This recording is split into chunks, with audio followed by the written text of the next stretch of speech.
The people who were responsible for the murders were apprehended about a week after, maybe a little bit more than a week after the attack happened, and I've been involved in following what happened to them, of course, and attending hearings here at Machne Ofer since February.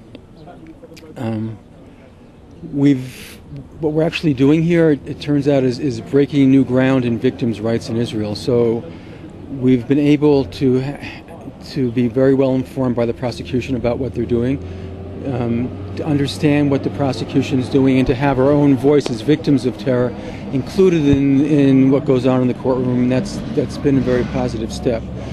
Now, what we've seen to some extent by sitting in the court is that what's disturbing is that we have people who are victims of terror, like myself, my family, and supporters of us, and we also have actually supporters of terrorism allowed in the court, and that's really a disturbing thing.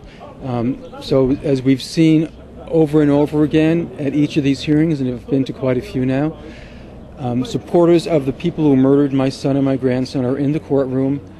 They're cheering on their sons and their husbands and their friends and their brothers, telling them they're doing well, probably telling them keep strong. I think that really hurts. That hurts the prosecution, because it encourages these people to be strong and to hold out. It hurts me as a victim of terror, because I have to sit there and endure these people, the families of terrorists, encouraging terror in an Israeli courtroom, which is really a shocking experience. I can't speak to my son Asher. I can't speak to my grandson.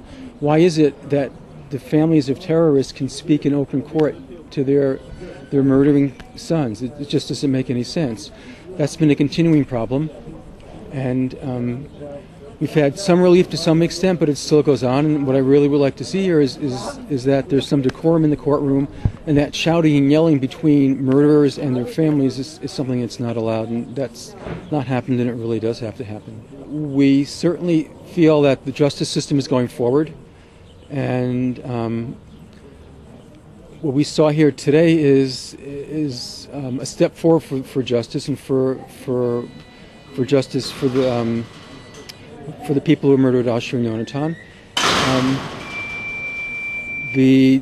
Actually, what's interesting about what happened today is that what we're attempting to see happen was that one murderer would testify against the other murderer.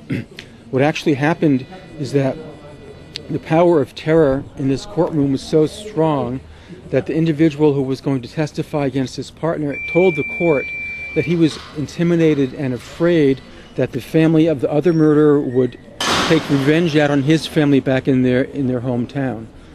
So even though they're under Israeli jurisdiction, they're in jail, the power of terror is still a live factor, still acting and still changing the course of justice here. Now, even though this witness told the court he felt intimidated, the court just shrugged its shoulders and went on with business as usual.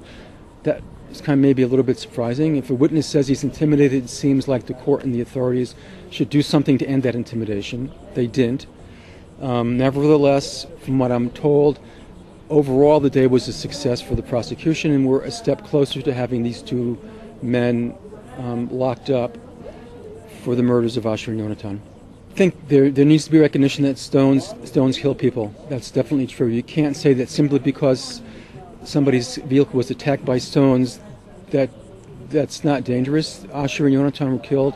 Now, the way the stone was delivered is novel. These guys actually got in a car, got up to high speed, and threw the stone out from their car into Asher's car. So they managed to make a stone a really deadly projectile. There does seem to be a problem with laws in Israel recognizing the fact that stones kill, and that needs to be maybe something dealt with in the law.